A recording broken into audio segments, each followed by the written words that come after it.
Everybody could say that Governor Scott was just making a politicized argument, except he went into court and won. 31 people dead, more than 200 missing this morning as a trio of fires devastate California. We are a community, we are a family. Please stick together.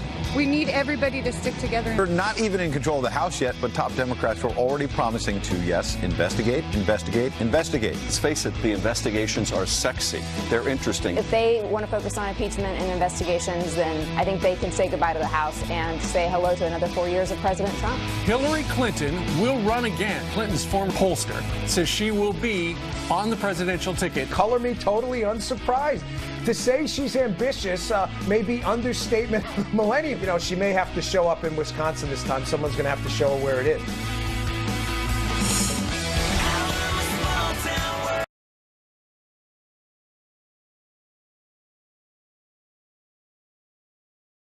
Monday, November 12th. Yesterday was 11/11, officially Veterans Day, but today a lot of people have the day off because today is the federal holiday. Ryan's got the day off. He does have the day. Well, if you're in the military or one of your family members is, we thank you so much. Thanks for your sacrifice. Absolutely. We love you. All eyes on the state of Florida this morning, where the election recount is happening as we speak. This is Governor Rick Scott, who will be our live guest in just a moment, files more lawsuits over the recount process. All right, Griff Jenkins is actually inside the Broward County Office of Elections, where behind him, have they started counting or are they still getting ready to count? They're still getting ready to count, guys, and the Broward County Canvassing Board just came into session. You see them behind me there because they were sort of sorting out this separation of ballots. They finished the early voting, but they've still got to do mail-in and election day. Then they'll begin the recounting. You're looking now at the machines. Initially, there were 10. Now there's 12. 2 were brought from Tallahassee around 4 a.m. this morning when we were here. But much of what Governor Scott's lawsuit focuses on is against Dr. Brenda Snipes, the supervisor here, accusing her of failing to account for the number of ballots left to be counted. And that's what they're trying to do here right now. Now, we spoke with the Democrat attorney and the Republican attorneys here, Bill Scheer and Mitchell Berger. Here's what they had to say about the supervisor yesterday. Brenda Snipes might be underpersoned and might have too much thrust upon her suddenly. I don't think there's anyone who thinks she is dishonest or lacks integrity. She allowed felons to vote. There were 30 of them that came in that people voted twice. If somebody cheats and commits a felony, should their first vote count? I don't think so. I think they ought to strike them all. But it's, welcome to sunny Broward County. Also yesterday, Florida's Attorney General Pam Bondi writing a letter to the Commissioner of the Florida Department of Law Enforcement asking them to investigate claims made here against Dr. Snipes and elsewhere. I can also add to the story that up in Palm Beach, there is the supervisor there saying that she doesn't believe they can meet that Thursday, November 15th deadline. That is when all 67 counties must turn in their second unofficial results. We'll find out whether or not that actually happens, guys. All right, Griff, thank you very much. And of course, if they can't meet the deadline according to state law, then they revert back to the number they handed in before. Got that?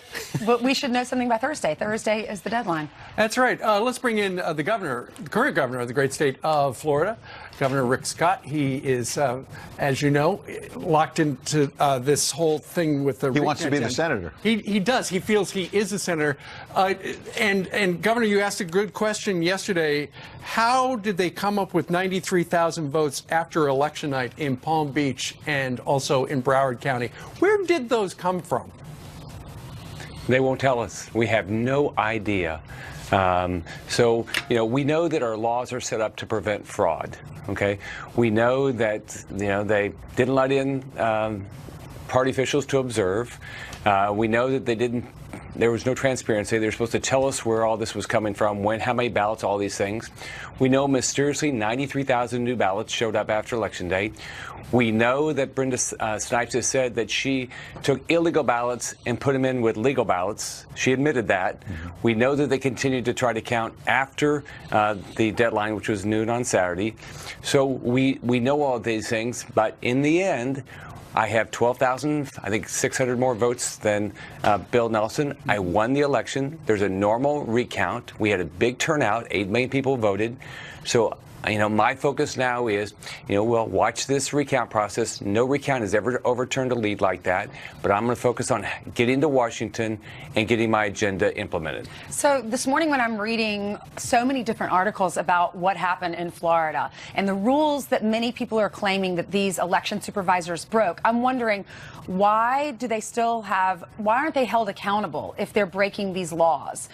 And no one seems to know the answer to that. Why is there someone down there that can force them to give you the answers that they have to give you by law? Well, first off, we had to go to the courts to get them to comply with the law. I've asked, and Pam Bondi, our Attorney General, has directed the Florida Department of Law Enforcement to do an investigation to understand. We want free and fair elections. We want people to participate, but we don't want any fraud. We need to know exactly what happened here, and that's what we're trying to understand. We never want this to happen again. No one else to go through this. But we won. Ron DeSantis won. We need to go forward and start thinking about our agendas. Bill Nelson is clearly a sore loser. He can't stand the fact that he's not going to be elected for the first time in decades, and he won't. He's just here to steal this election. That's what he's done. His lawyer came down here and said, "I'm here to win the election. I'm not here to get a free and fair election, make sure votes are counted." No, he wants to win the election. That's his only purpose. So, Governor, that's your message to Democrats. But what do you say to your fellow Republicans who wake up this morning and say, wait a second, you've been the governor for the last 8 years, and you got a lot done on the economy and taxes. We've heard all about that. And it appears that you won because of that. But why didn't you get more done on election reform? Why didn't you take out Brenda Snipes when we know she got caught destroying ballots in previous elections? Yeah.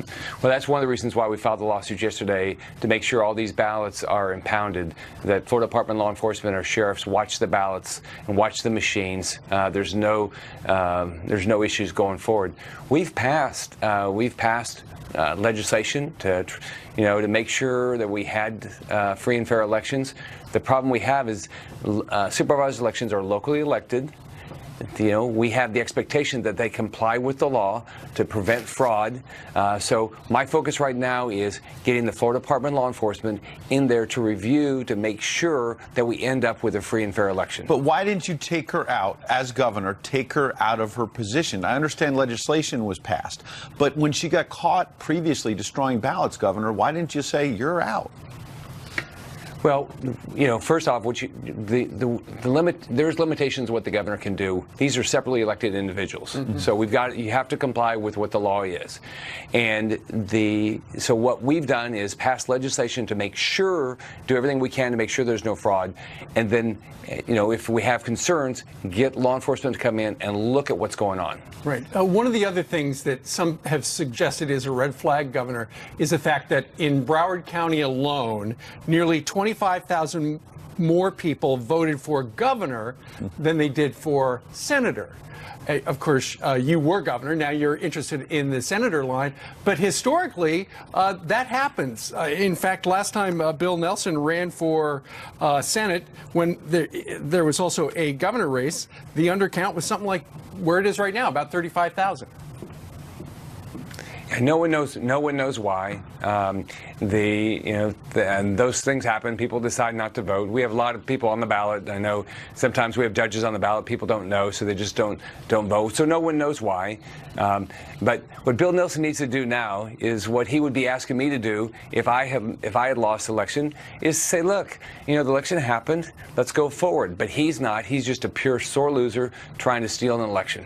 I'm sure it has to be really frustrating when you've worked so hard, tirelessly, then you were working on helping those folks that were displaced because of the hurricane. You did a great job with that from what we've heard from everyone down in Florida. I know it has to be frustrating when you look at the numbers, you win, you had your beautiful speech with your family there and your daughters next to you, and then this news comes in. But there are a lot of people that say around the country, let's just count the votes just so that we can redo it and let's see what the problem is. Let's recount the votes. We want to make sure we do this right. Every voice needs to be heard. Are you questioning what's going on in these counties? Are you thinking there's something nefarious going on? Well, we know, I mean, first off, we won by 57,000 votes that night. So we know that since then, just in these two counties, 93,000 new votes showed up. How'd that happen? We know that Brenda Snipes said that ballots that she acknowledged, knows that they were illegal, she mixed them in with legal ballots. We know that happened. Okay, she said that she said they did that. Yeah. We know that they tried to start continue to count ballots after the deadline. We know that. I mean, so I want all the votes. I want to make sure there's a free and fair election. Right. But there's laws. Comply with the laws. It's supposed to prevent fraud. So you're right, Ainsley. You're right. It's frustrating. We worked our tail off. A lot of volunteers. I had thousands of volunteers. We worked hard. You know, we won the election. So, you know, so it's frustrating, but we won. We're going to win the recount because it's never been overturned before. I'm going to Washington as the next Florida senator. I've got a whole agenda how to make Washington a better place for all of us. Senator, are you going to the new senator orientation? I think is in the next day or two. I'll still decide. We're still figuring out our schedule. Okay, good enough. All right, Governor Rick Scott, thank you very much. The Florida recount underway should be concluded by Thursday at 3 p.m. At least it's Thursday. I had heard originally some people were saying it's going to be December. So at least if there's a hand recount, that could take a while. All right. Jillian Mealy is here with some more headlines. Jillian, that's right. Good Monday morning. Hope you had a good weekend. We're following a Fox News alert right now, and at least 31 people are dead and more than 200 missing as strong winds fuel the California wildfires. This is a live look at the burning fire in Malibu. And in the north, the Camp Fire is responsible for 29 deaths alone, matching the most in state history. But through the devastation, look at this, the American spirit shining through. Officers spotting this American flag amazingly unharmed. They plan to return it to its owners. We will have a live report from California later this hour. Family, friends, and officers expected to say final goodbyes to the fallen sergeant killed last week in the Thousand Oaks massacre. A public memorial service for Ron Healis is set for Thursday. The 29-year veteran of the force and 11 others were tragically killed when a gunman opened fire in a bar during college country night before killing himself in California last week. Vice President Pence landing in Tokyo just a short time ago. He's set to meet with Japanese Prime Minister Shinzo Abe before departing for key summits in Singapore and Papua New Guinea. The vice president is expected to put China's feet to the fire regarding trade and reassure American allies during his Asia trip. Let's look at your headlines. I'll send it back to you. President flying to Tokyo. The Eagles didn't fly so high last night. No, they did not. Thank you for that reminder. Would you like a little salt for that wound? Thank you, Ed. All right, get ready for an onslaught, not just at Jillian, but of investigations on the Trump administration. One of our first orders of business will be, if necessary, to subpoena him. We are going to need to ruthlessly prioritize on the Intel Committee, and we've already started that process. Constitutional law professor Jonathan Turley says this is all leading up to an effort to impeach the president. He joins us live next. And this baby picture pays tribute to the classic movie A Christmas Story. Look in the background, even the lamps there. Now the photographer is being forced to defend it.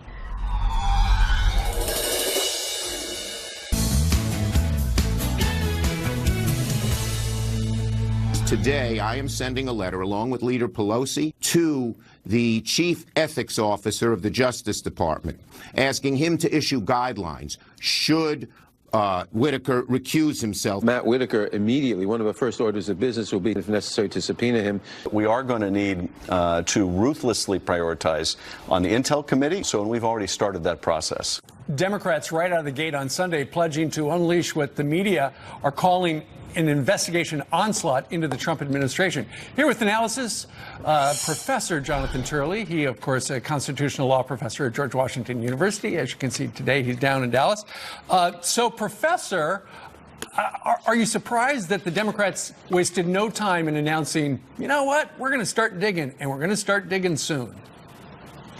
No, they campaigned on this promise that they would hit the president and the administration with a storm of subpoenas. Right. This is really going to answer that Zen-like question of one hand clapping. You know, they control one house, but that's enough to bring in these individuals into oversight committees And there's an obvious interest in building a case for impeachment.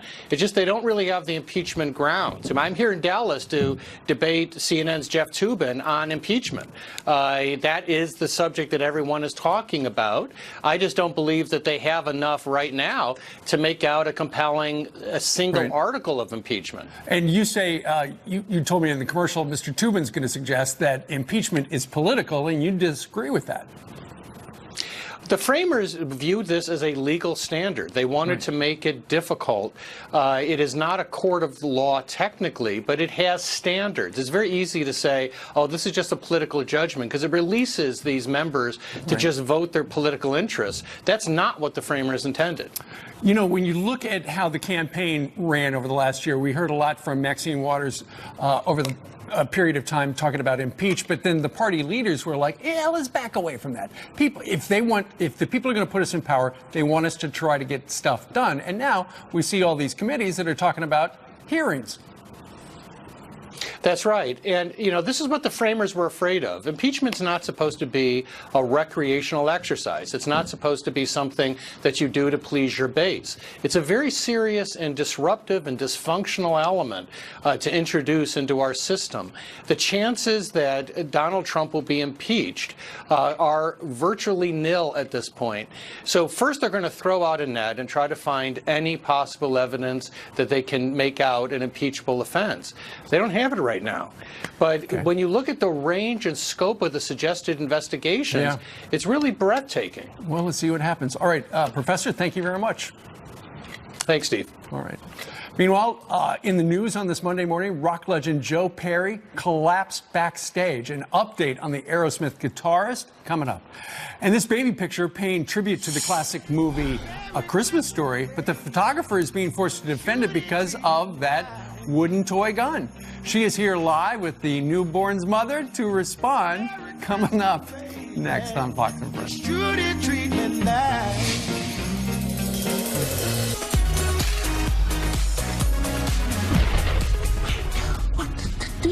I'm going to steal their Christmas.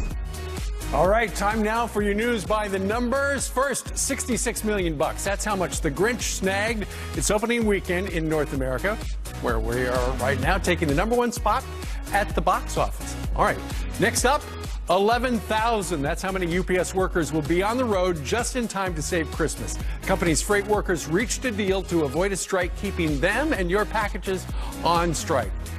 On schedule, that is to say.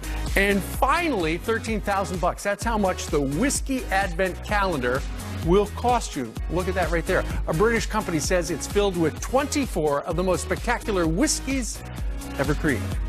And that is some of the news, Ainsley. Okay, thank you, Steve. Well, we all remember the classic movie, A Christmas Story. How can we not? It comes on a million times every Christmas, doesn't it?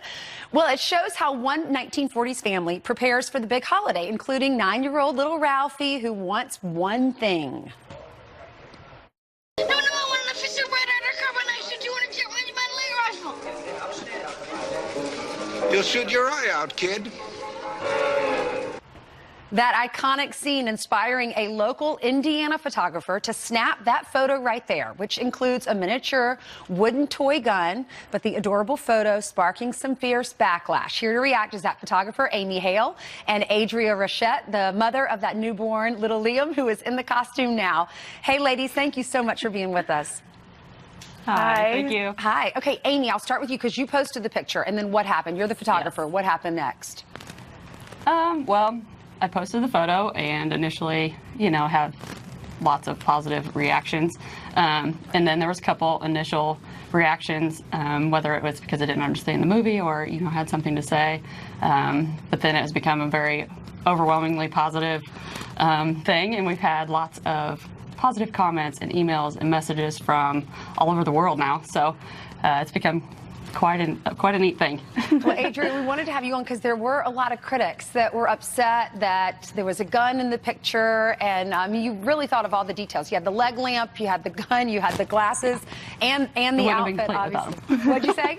I said it wouldn't have been complete without them. I know. So what were your responses to all the critics that were upset with you for having the gun? Honestly, you know, without the gun, it wouldn't have been the movie. So, you know, I agree with Amy that they probably just didn't understand the movie, and it was probably a little bit of misunderstanding. But it was still really exciting for us to see a movie kind of come to life in a newborn shoot. All right, so you'd do it again. You don't regret it? Not at all. I would totally do it again. And Amy, I understand you have some ideas for next year already. You're already thinking about that? I am. I'm always thinking. What are your ideas? I will be sure to post it when I have it finished. We'll have to wait another year. Probably. Take some time to plan it all out. Adria, what was your husband's reaction? Both of us were just like, we showed up to the studio and we saw the set up, and we were both just like in shock and in awe at the same time. We were so excited, and then obviously the reaction on social media, we were a little, I mean, we knew that some people would probably be or have an opinion about the little toy gun, but honestly, we were both just still so amazed that we were able to bring something to life like we did. So. Well, tell me about Liam. Is this your first child? This is our second. We have a 4-year-old at home, a big sister, Alex. She is obsessed with her little brother. So he's going to probably be dressed up a lot like this as he grows up. So we might have to take his picture again. How's she doing? How's she doing having a baby brother at home? She loves it. She's, you know, obviously any 4-year-old is going to have her moments, but she really does love him a lot. Isn't it the best to have a baby again? That's so sweet. Amy, where'd you find that toy gun that was so small? I wanted it to be perfect and, you know, small enough that it would get the effect out there but not be controversial. Here we are.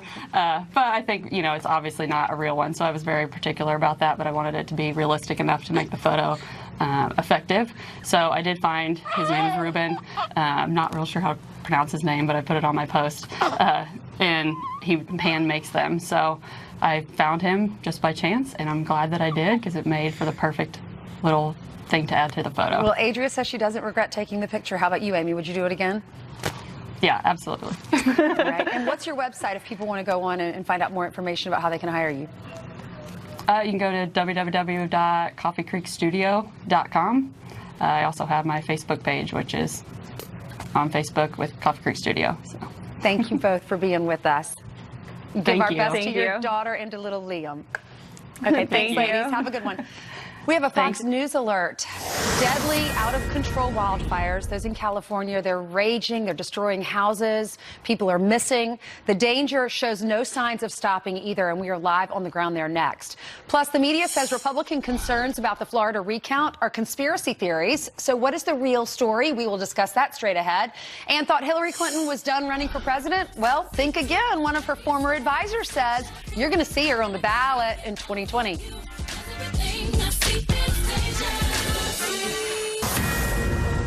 And we are back with a Fox News alert. These are live pictures from Malibu as devastating fires continue to rip through California. It's just awful. 31 people have died there. 29 of those deaths were from the Camp Fire alone, matching a grim record in that state. Ray Bogan is live in California with the very latest on the fire. Ray? Steve, Ed, and Ainsley, good morning. We're standing right in front of a roadblock on Highway 23 here in Ventura County. We were trying to get through. That's how we would get to the Pacific Coast Highway in Malibu, but there's some power lines down, so we can't go any further. In all, 31 people are dead and more than 200 are missing. Take a look at this map. It shows the locations of the different fires. One in Northern California, and two in the southern part of the state where several celebrities live. Actor Gerard Butler tweeting this out Sunday: "Returned to my house in Malibu after evacuating. Heartbreaking time across California. Inspired as ever by the courage, spirit, and sacrifice of firefighters. Thank you, LA Fire Department." Miley Cyrus affected too, tweeting in part, "My house no longer stands, but the memories shared with my family and friends stand strong." She also went on to thank firefighters. The Woolsey fire now spans 85,000 acres and is only 15% contained. Windy conditions there are spreading the flames. And the Camp Fire, torching more than 100,000 acres, it's 25% contained. It's been deemed the most destructive wildfire in California history. But through the devastation, the American spirit shining through. Check this out. Officers spotting this American flag amazingly unharmed. They took the flags for safekeeping and planned to return it to the owners. In all, more than 300,000 people have been ordered to evacuate. Some of them are able to start returning to their homes now and seeing some of the ruins, including one young man we spoke with Saturday night, one of the strongest people we've ever met. He went to his mother's house that burned down as the house he grew up in. Yet after seeing that, all he could talk about was his plans for the future. Back to you. All right, Ray. Thanks, Ray. Joining us live from Ventura County, California. Destruction is unbelievable. You know, Janice Dean joins us right now. Janice, they could use the wind stopping and some rain, and they're not going to get either one of them. It's devastating, the pictures that are coming in and the fact that we've had over 30 deaths because of the wildfires. And here's the setup. We've got high pressure that's anchored across the Great Basin. We've got those clockwise winds funneling through those valleys and canyons, compresses the winds, makes them faster, and it heats them up.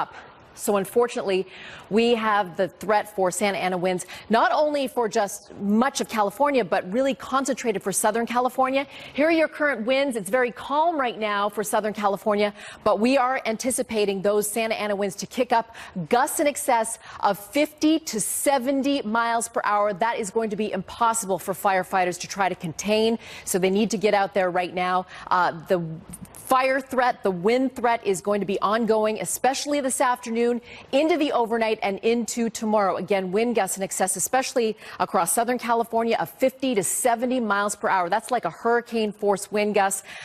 Gets a little bit better as you head towards Central and Northern California, but we still have red flag warnings up for 21 million people across California. The winds will again be concentrated over Southern California, and unfortunately, we're going to be dealing with this threat not only today, but Tuesday as well. It's dry, it's very warm, and the wind gusts are going to be really causing a lot of problems for firefighters. Of course, prayers out for all of those brave men and women who are trying to save others today. Back to you. Absolutely.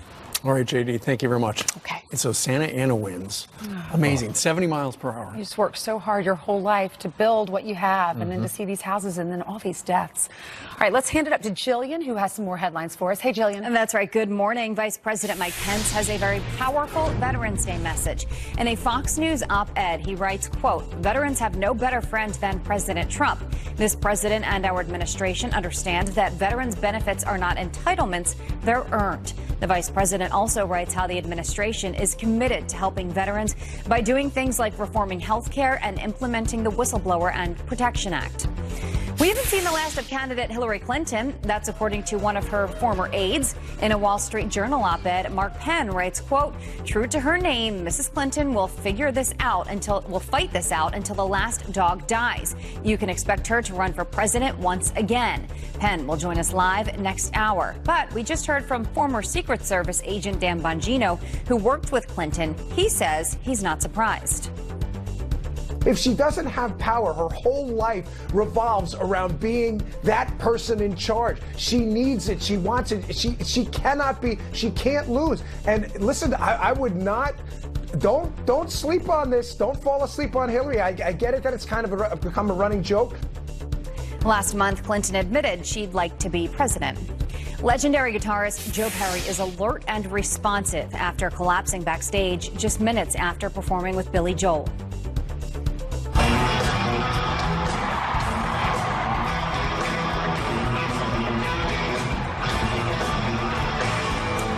Paramedics rushing the Aerosmith rocker to the hospital with shortness of breath in New York City. The 68-year-old is expected to return to the road later this month.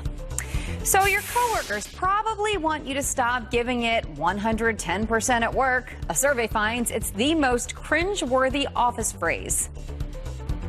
With every decision you make, is this good for the company?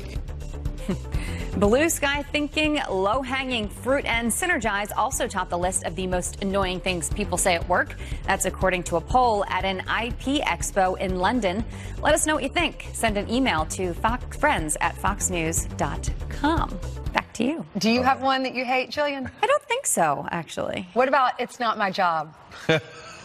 Not my table, not my station. Right. There's a lot of that. There's a lot. I don't know. I don't have one. All Yeah, right. don't you love that? I'll go get your waiter. Yeah. Please just get me a water.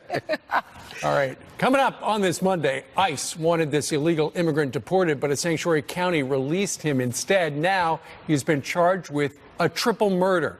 How does this keep happening? We're going to talk about that. Some say it's not a big deal, really. Plus, the media says Republican concerns about the Florida recount are just conspiracy theories. But our next guest says if that's the case, why did a judge just say those concerns are real?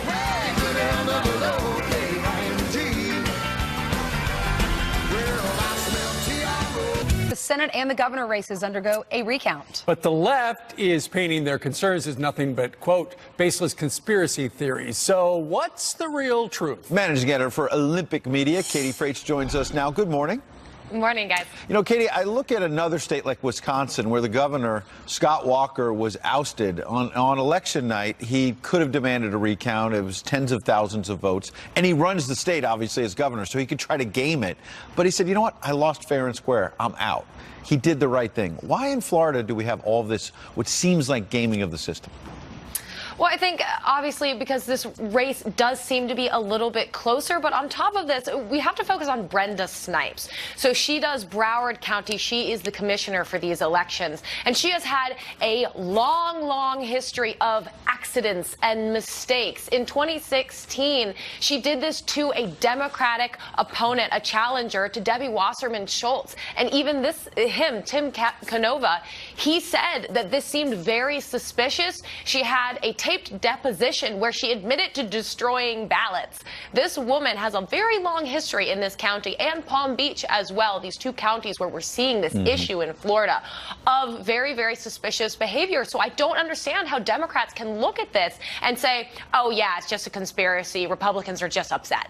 So, Katie, the law says all the mail-in votes and all the absentee ballots, they have to be accounted for within 30 minutes of the polls closing. So everyone mails them in, they have to be counted, and then that's it.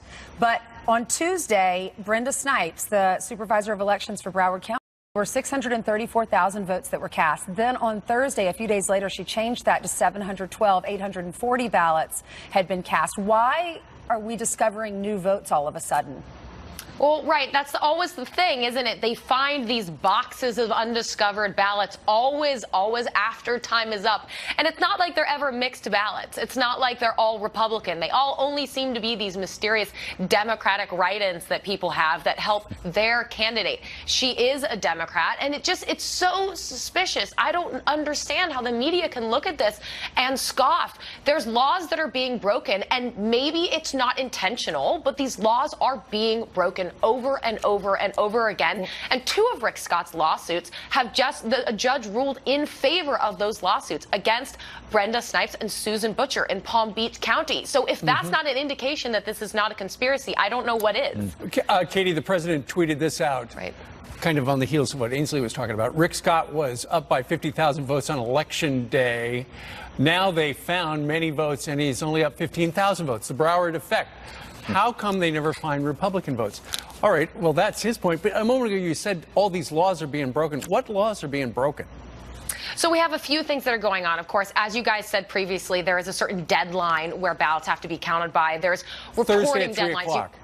Yes, and you have to, every 30 minutes, you're supposed to be reporting in the results as you go. She's had issues beforehand, as I said, where they reported results a few years ago earlier than the polls closing. There's been a systematic history with Brenda Snipes of breaking laws. And again, there's an over ballot and under ballot issue that's occurred in Palm Beach, which is one of these lawsuits. And then also with Brenda Snipes, she refuses to release voter information or let a commission come in to oversee the process, which is the commission's job. But Katie, given all of these problems, and in the case of Brenda Snipes, who you've mentioned several times, she's previously been caught destroying ballots, doing things that are improper. Republicans probably regret they didn't do something about this. Rick Scott has been the governor for 2 terms. Absolutely, and I think there is perhaps some buyer's remorse now on Republicans' end. I mean, she was brought in to replace a supervisor before her who was taken out on less than wonderful circumstances, on some improprieties on that, and she seems to be following this exact same trend. So I'm not sure why Republicans didn't focus on this beforehand, perhaps just because there was not as egregious of an issue that we're seeing right now. But she has to go. Brenda Snipes cannot be overseeing anything in any county ever again. All right. Katie Freites, thanks for being with us. Appreciate it. Still ahead. Former Speaker of the House Newt Gingrich is here live talking about the new Congress. And one veterans group's about to unveil a big surprise to help our heroes.